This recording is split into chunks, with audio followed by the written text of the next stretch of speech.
Karolina Stasiak, which is I think how Sarah pronounced it beautifully. I am a Polish New Zealander, hence the name. Thank you very much to the organisers for having us. Greetings from warm and sunny Auckland. Take it away, Sarah.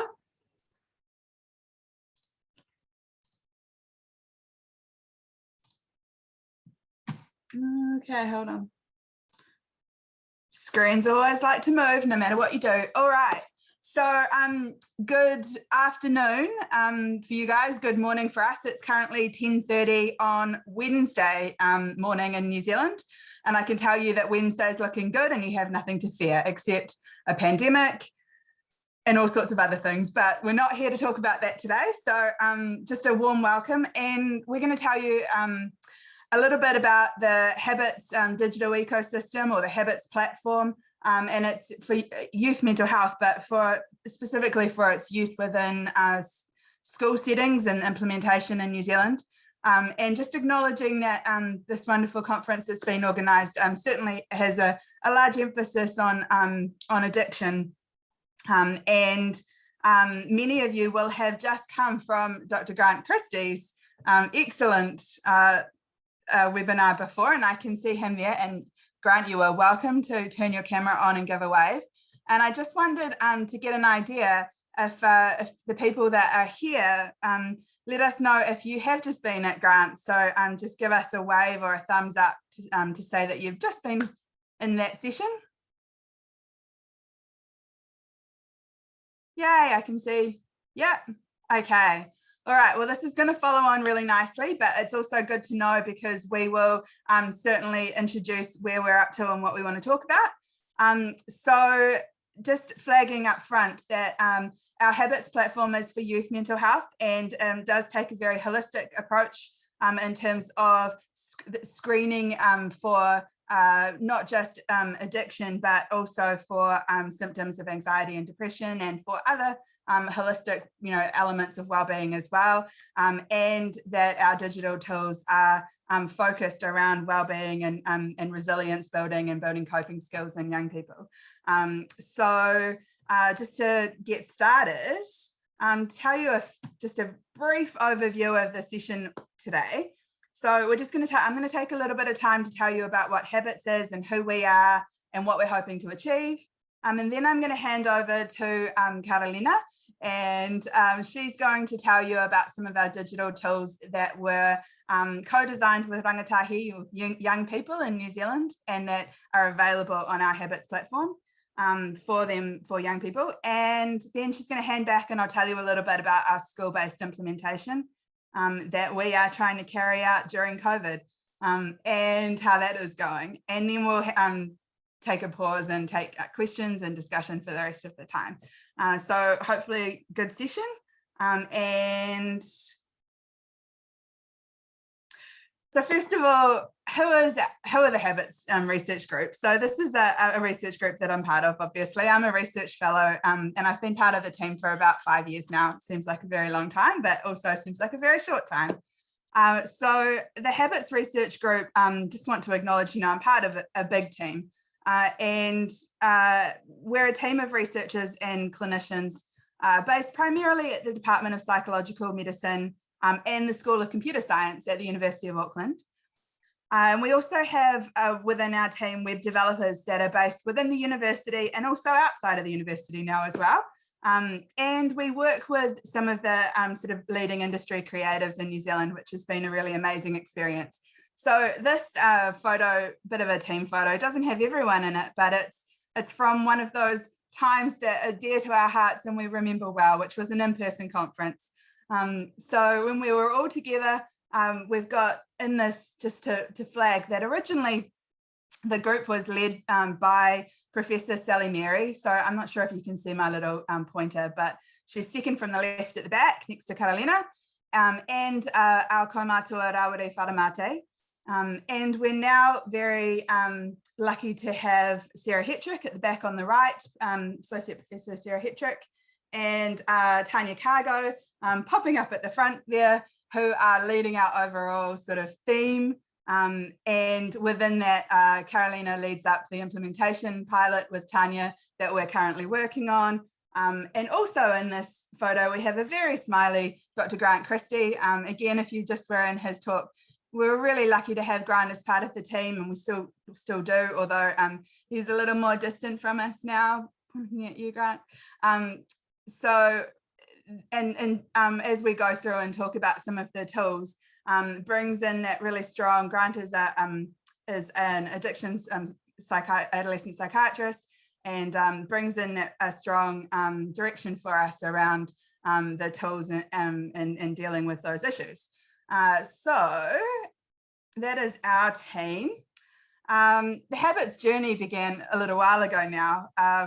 We had some digital ancestors like Sparks, which Karolina will talk about in a little bit. But its official starting point was in 2017, where we began what was called the first tranche of work.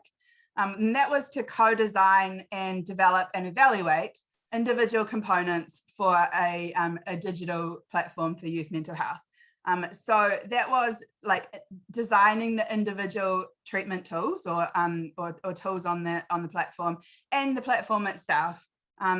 So from early 2020, we started to work on what it would look like for all of those components to be fully assembled.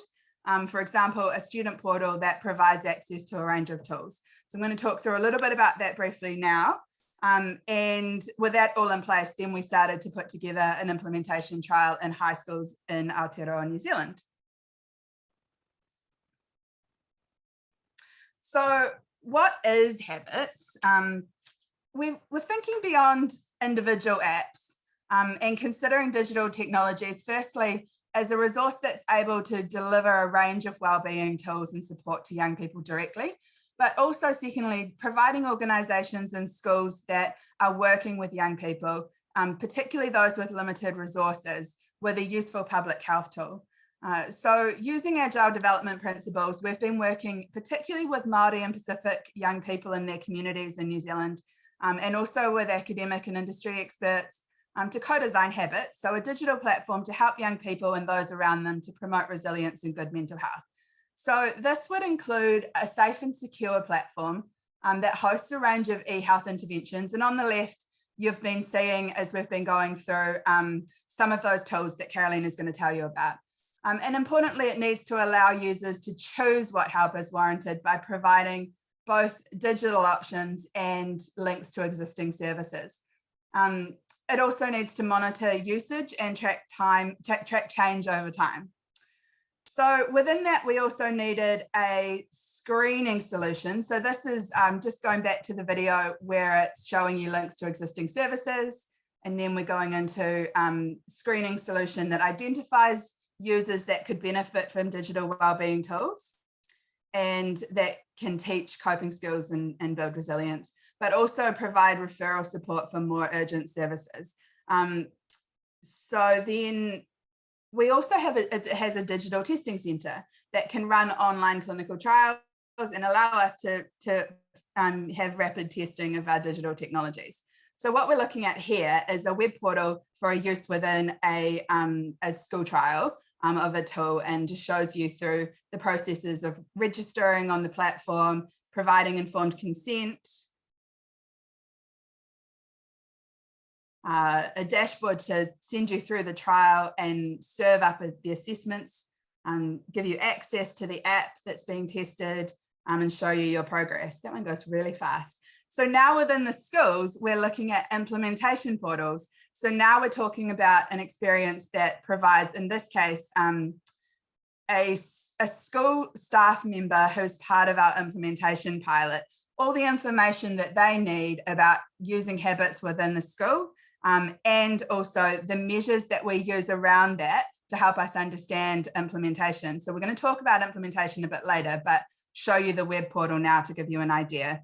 So this portal guides the teachers through the tools that are available to the students and the support information that's available to the students. It provides messaging and research forms, as we talked about. So when we wanted to put it all together, we imagined it would look something like this. And when I click the button, it's going to start a video that's going to show you an idea of how we imagined it would all knit together.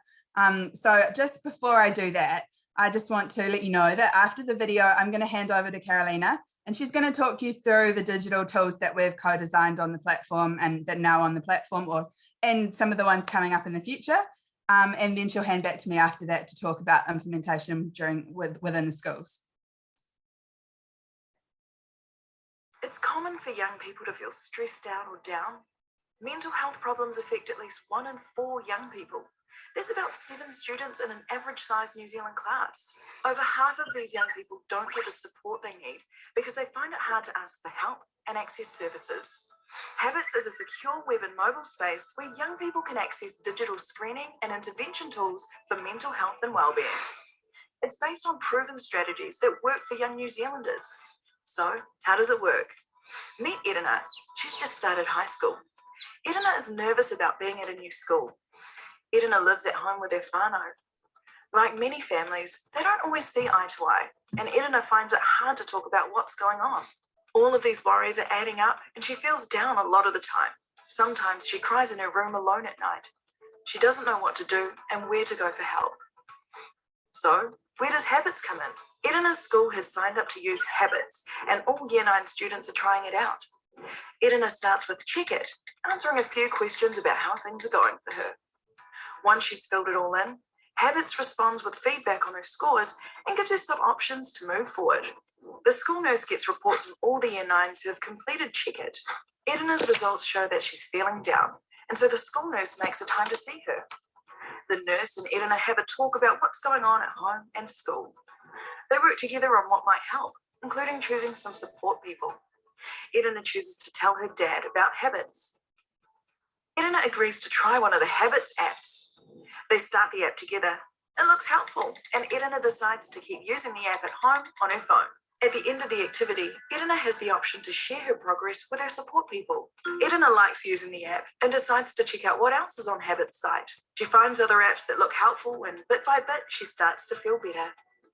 By using Habits, Edina's school have been able to identify other students who are having a hard time and support them to get help via the apps, the school nurse, and other options. The research from the Habits team can use anonymous data to improve the apps. That way they can help more and more young people to flourish with the support of digital technologies.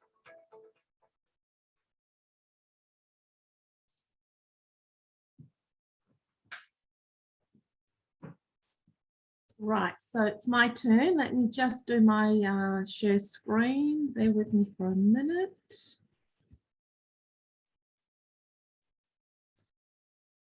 Thanks, Sarah, for the introductions and for setting the scene. So my task is to take you through, and I'll do this quite quickly. I'll turn on my stopwatch just to make sure that I don't run over. So we've got an existing tool library. A number of these tools we have created specifically to comprise of Habits, but we've also borrowed existing proven evidence-based tools such as Sparks. And let me just give you a little bit taste of what these tools are. I just need to do one other thing. I'm not sure that I shared the sound, so I want to make sure I do this. This is always the thing that catches me. One more time, take 2. So starting with Quest Te Reo, that's a tool designed for younger adolescents. We were just talking earlier with Myra about the structure of our high schools, which is just the same as in Canada, 5 years, but the Quest Te Reo is probably designed for what we call intermediate students, or students coming sort of the middle high school or early high school, aged as young as 11, 12, 13 years old. So let me just play you a little bit about Quest Te Reo in terms of it's a gamified tool giving young people snippets of activities centered around CBT, where they get to sort of choose an avatar and then go on a journey of sort of between different magical islands, each one teaching them a simple technique such as gratitude journaling, mindfulness, problem solving, very simple cognitive restructuring, and a very simple interpersonal skill exercise. We did this, like all of our work, in sort of sprint iterative work. We worked through a number of different paper prototypes, moved to simple clickable prototypes, had a lot of workshops with young people in schools and also holiday workshops. Young people gave us a lot of feedback to go by, and the resulting program looks a little bit like this. So these are the 6 islands: remind, relax, re-energize, rethink, resolve, and relate. And I probably won't play every single one of these, but let's just have a look at what the gameplay looks like. So there's a quest element. You need to choose your avatar. You get to sort of play a little bit with what you look like. This is an element to sort of increase engagement.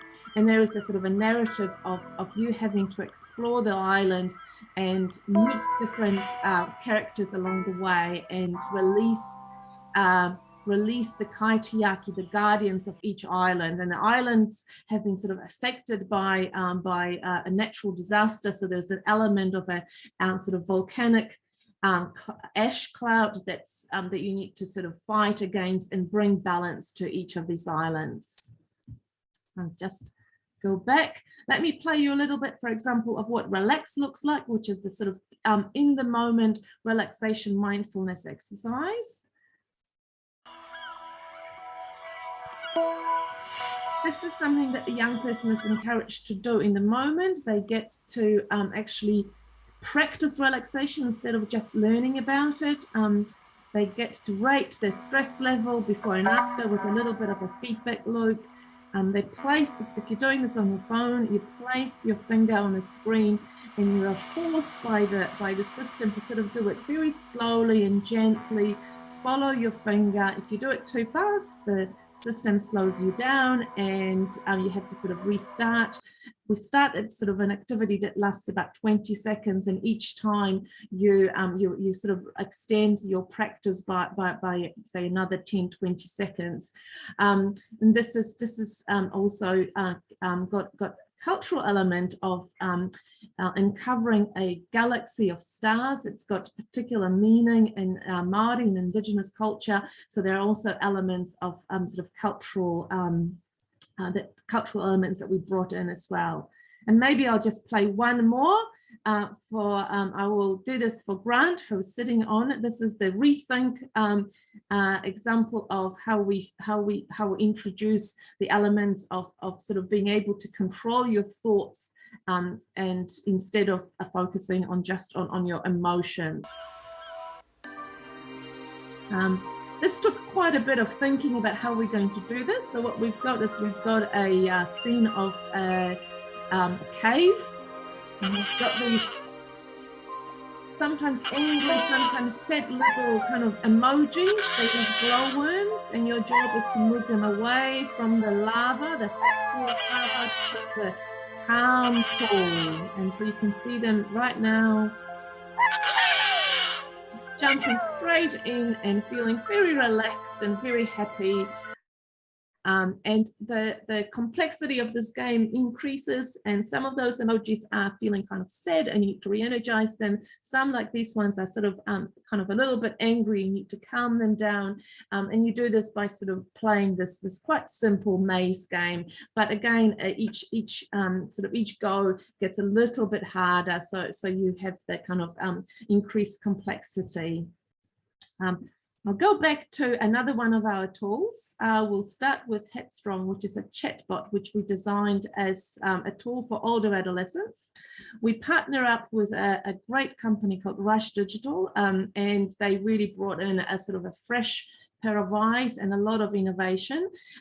Young people that we worked with told us that they wanted to, instead of playing, they wanted to sort of have an opportunity to sort of be heard and chat or have a conversation about what they're going through. So we created a sort of a family of avatars. You are looking at Olivia, Manaya, Aroha, and Ravi, and they are your buddies. They are your sort of personal trainer for your mind. Originally designed for Facebook Messenger, we then moved away as Facebook changed their rules around chatbots. We now have a native app that delivers our chatbots. And just to give you a taste of what it looks like, this is sort of, it essentially feels and looks like a chat with a buddy, with a friend, except you're not chatting to a person, you're chatting to a chatbot. It's about 3 to 5 minutes a day. Each activity has got a different sort of purpose, centered around CBT and basic interpersonal skills, plus some drugs and alcohol kind of harm minimization techniques. You can favorite some of the tools that you like. You get to listen to relaxation tracks. You also get to track your mood and earn badges. So there's an element of gamification. But if you really want to, you can also play some games. These are designed for sort of distraction, but also engagement and so forth. We've got some safety measures built into the chatbot. So the chatbot is capable of picking up certain phrases and words, and that library can grow. So if a young person expresses suicidal ideation or another sort of word or phrase that we flag in the system, there is a safety module that essentially very strongly encourages them to go and get support in real life. We provide the young person with a list of helpful resources in the community, and there's even sort of a brief kind of timeout. So we ask them, basically we force them to sort of step away from the chatbot and actually get help. And when they re-engage with the chatbot at a later date, the chatbot checks in on them to make sure that they are feeling better and that they've indeed had acted on the support. The way the chatbot system's been designed is actually really, really interesting. And even though it was an initial cost to set it all up, probably more than we were originally expecting, it allows us to create new modules, new activities, new components, new features fairly easily. I say fairly because it's not designed to, we still rely on technical support, and there is still ongoing maintenance costs, and we're learning how it really works in real life. But as I'm about to show you, it also allowed us to pivot quite quickly to create an entirely new chatbot. For example, one that a student of mine, Ruth Williams, co-designed with me. This is designed for older adolescents, or for young adults. We did our testing of this with undergraduate students, roughly 18, 19-year-olds. It's called Stress Detox. It's 21-day stress detox. It's 3 weeks of specific strategies designed to support you around time like stressful times like exams. Week 1 is around dealing with your feelings. Week 2 is dealing with cognitions, and week 3 actually is about managing your fear, and there's a little bit of exposure hierarchy and so forth. And that's that paper, an open trial, has been recently written up, and we hope that the program itself will be also very useful to, for example, senior high school students who are going through, again, stressful kind of end of the year exams and a lot of pressure.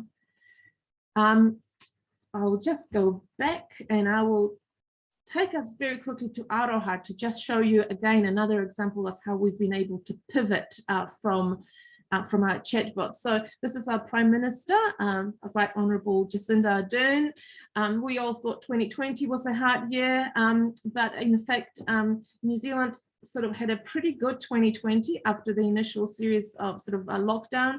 What we encountered, of course, like the rest of the world, we didn't get scot-free. We had a very challenging end of the last year. We had an extended 4 or 5 month lockdown in Auckland in particular, which also meant school closures and a lot of pressures for families and communities. And as of this week, we are in what we call alert level red. So we now got a traffic system sort of alert, which means limits on gathering sizes and potentially more restrictions on the way to contain the outbreak. But in amongst all of this, we took our chatbot content management system very early. This is back 2020, and within period of about 2 weeks, we're able to create Aroha, which is a chatbot designed specifically for COVID-related lockdown stress, designed by Sarah Hetrick and Tanya Cargo. We obtained ethics approval to go out to the community really quickly, and we were out in the community from April 2020 and have been ever since.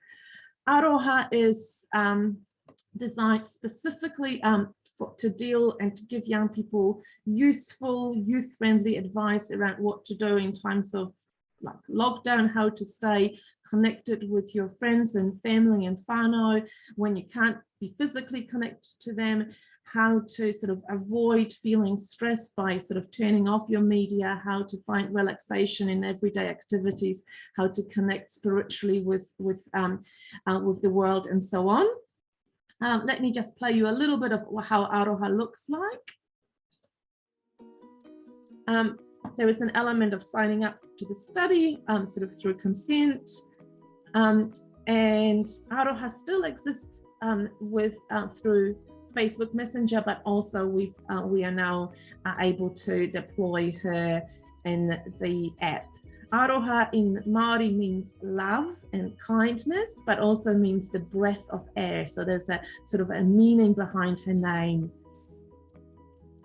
You get to rate your stress, and then you get to pick activities that might be important to you. Aroha is like an encyclopedia chatbot, so you can get a lot of advice all at once. You can come back as many times as you want, or you can binge on it. It's not a structured program like the other ones that I've told you before.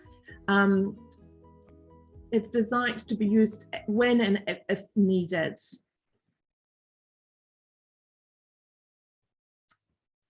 Oops. We've got some work underway. Actually, it's nearly complete. Really exciting stuff to get Aroha translated into Te Reo, the Indigenous language of New Zealand. Tanya Cargo is in charge of that work. So it will be one of the first ever chatbots, mental health chatbots using Indigenous language, which is fantastic. We can't offer Aroha to the world yet. It's still only available in New Zealand, but if anybody wants to see what Aroha, sort of interaction with Aroha is like, you are welcome to follow us on Instagram. We've been using Instagram quite actively to connect with our young people, to stay topical, so we can create content, to respond to particular events, say Happy New Year, but also to stay in touch with our youth in the study. So we had a wellbeing challenge designed to engage students in one of our schools over a period of school holidays. Okay, so I'll tell you a little bit about Tunin. I might actually do Sparks and then finish on Tunin because it's probably the one of most interest to a lot of you.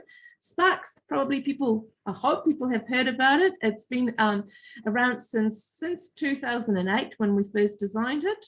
I'll let this video speak for itself. When you're feeling a bit low, you're not always in the mood to talk. Getting your head into the right gear can feel like a bit of a mountain to climb. That's okay. There's another way to combat those thoughts and feelings that are keeping you down. Sparks is an online world, and you're the hero defeating the gloom. You'll meet characters that will guide you, and what they teach you will help you restore the balance in your own world too. When those mountains look like hills, it's a lot easier to get on top of them. Visit Sparks now and take control.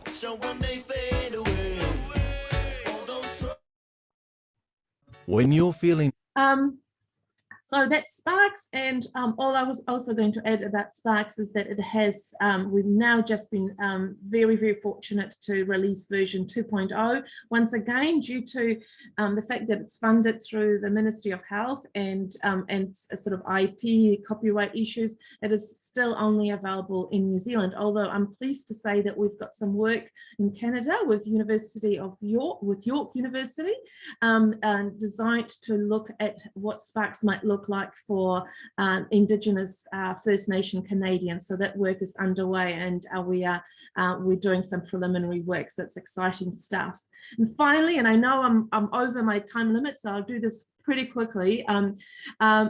we've got Tunin, which is an app designed by Grant Christie, hello Grant, and by Sarah Hetrick. It's an app designed to support young people through making positive changes. So once again, a lot of work has gone into make young people and their user experience at the forefront. So co-design is at the core of our work, a lot of prototyping. This is also done with Rush Digital, so the same innovation digital company. Gone through a number of different sort of prototypes to design an easy and user-friendly app. Originally, the thought was to do something specifically around harm minimization and also reducing harmful behaviors such as self-harming, but also drugs and alcohol use. What young people told us when this work was going on is that they actually wanted something a little bit more holistic, and that they wanted to not just be focused on reducing negative behaviors, but increasing positive things that are of value to the young person, whether it's being more connected with their loved ones, getting a job, increasing their social interactions, having a better sleep, and so on. So that's gone into the design. Looked at different ways of sort of look and feel, what kind of things young people are interested in. And the final kind of look and feel was actually at the end around music. Music plays an important part in young people's lives. It's more than just entertainment. It's the sort of meaning that young people take from songs, from music, but also looking up to their kind of idols, musicians they follow, but also what those songs potentially mean for the musicians, for the artists themselves. And so let me just play you a little bit of what Tunin looks like. Again, it's a sped up version of what the interaction is with the app. You get to sign up an account, you get to pick a person that is your emergency contact, and that's kind of stored in your library and it's private to you.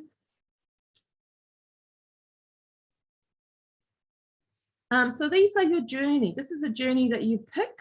You pick what motivates you to stay on the journey. You can pick multiple different things. All of these have been sort of brainstormed, workshopped with young people. You choose a strategy that you're going to follow and the different steps, how often, how much, when you're going to do it. And so, for example, this person is set on the journey, and as they've completed, they get to sort of see themselves accomplishing things. They get to reflect how it makes them feel, and they uncover songs that have been donated by New Zealand artists with a sort of a personal message to sort of keep going and to make sure that they stay well. And so you sort of, once again, gamification features to sort of unlock new things and kind of be motivated to keep going on your journey. So that's our library of tools in a short amount of time. Apologies, Sarah, that I've gone over. I will hand you back to Sarah, who's going to tell you what it is that we're doing with habits.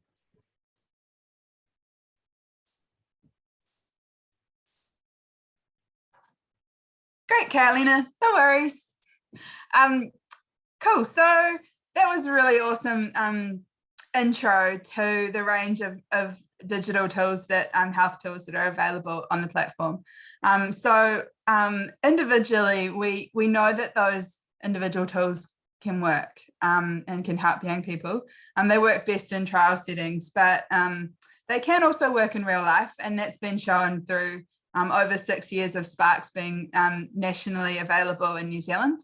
But what we don't know very well or much about, or less about, what we do know less about, is how a digital ecosystem can work in a school setting, particularly in the New Zealand context.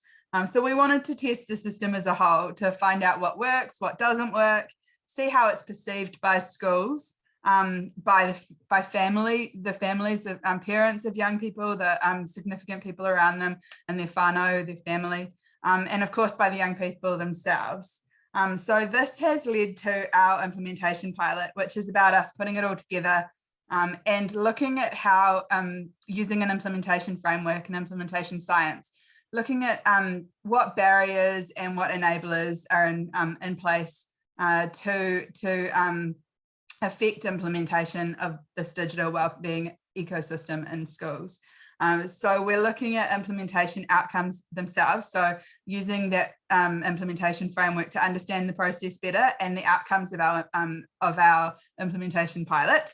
And we're also looking at the intervention or the outcomes of habits in the schools. So in particular, describing changes to the provision of student wellbeing support that results from habits being used within the school.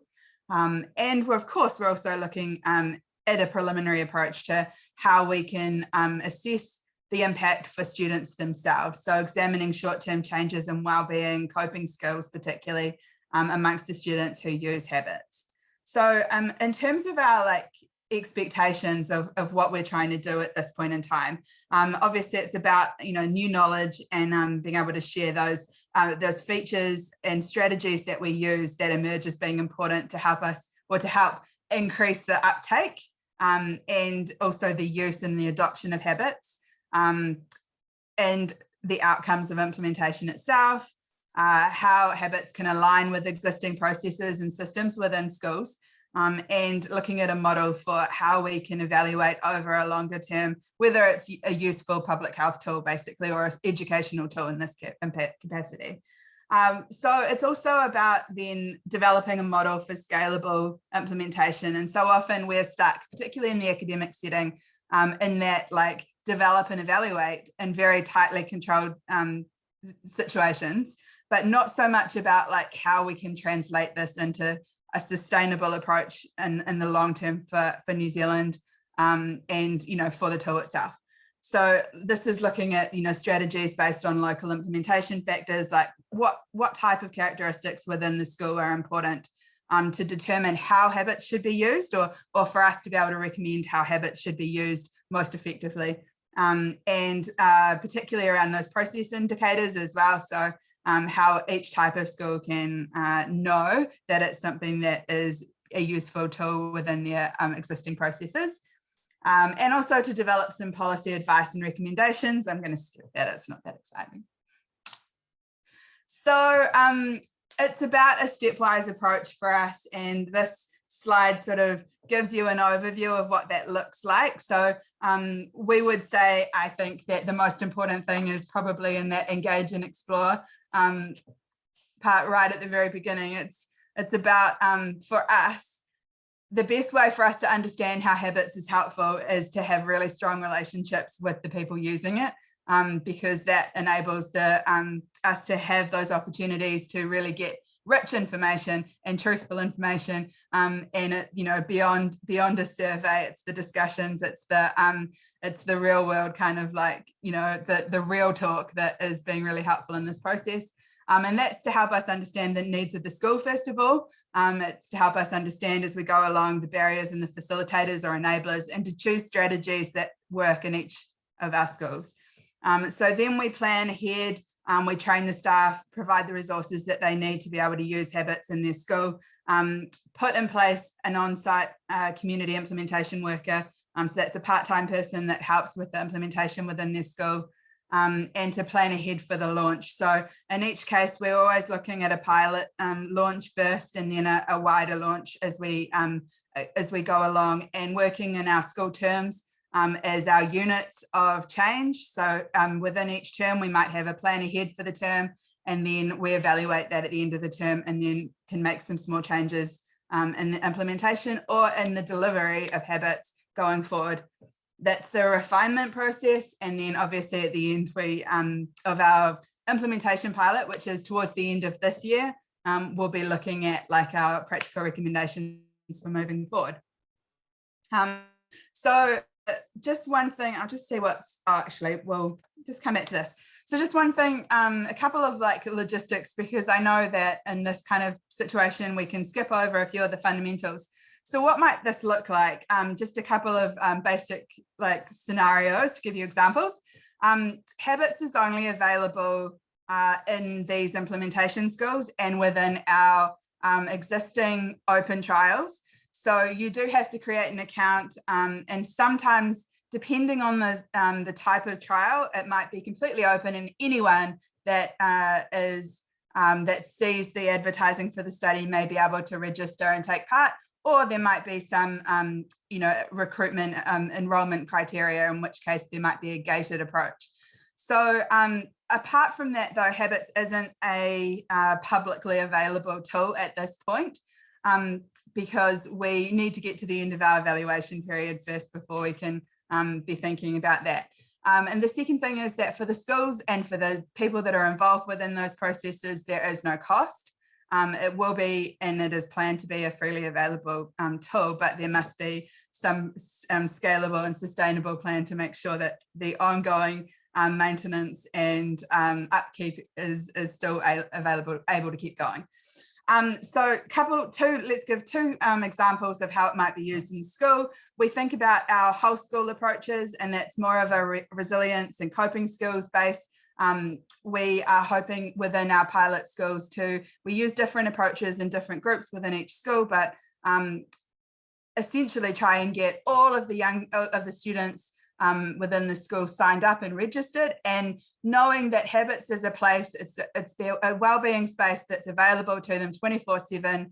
It's a place where they know they can get access to recommendations that will suit their needs on, for example, who to go talk to about different issues, and recommendations of places in their community where they can, freely approach and ask for help.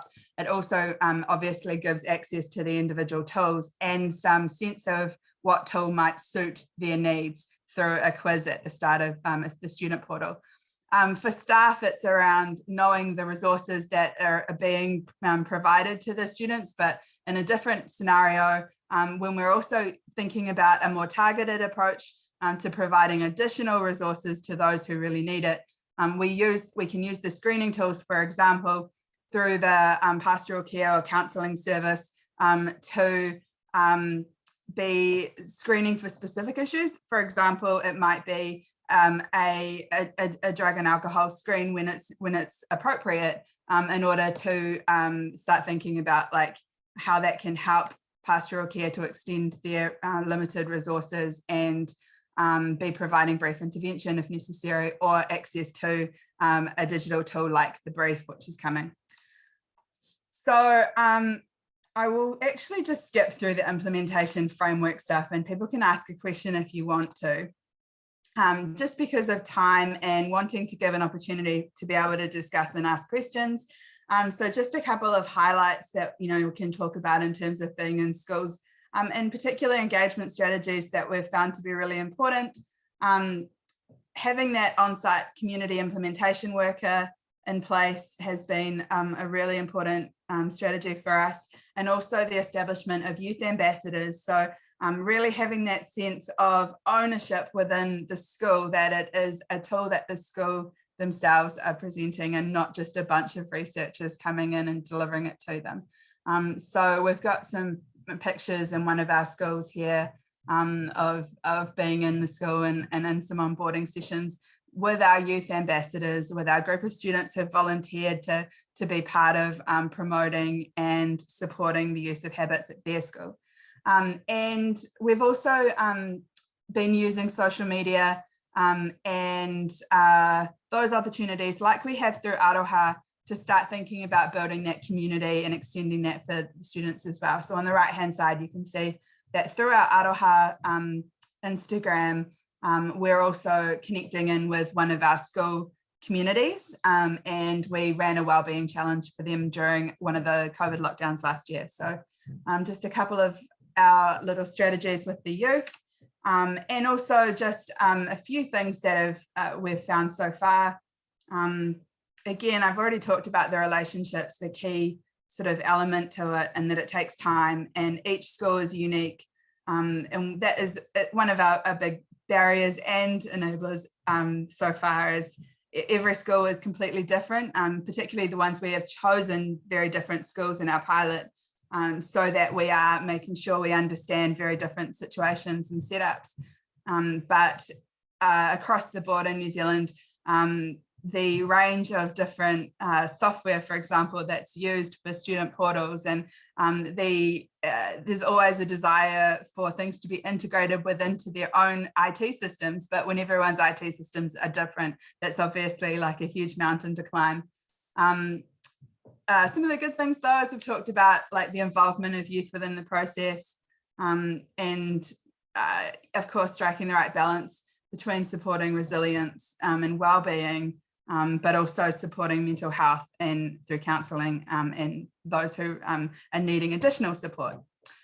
Of course, COVID has been ranging high in our vision over the past few years and has had a huge impact on what we've been able to do. But it certainly never gets boring, because we're always, having to think about our plan A, plan B, and how we negotiate through this time.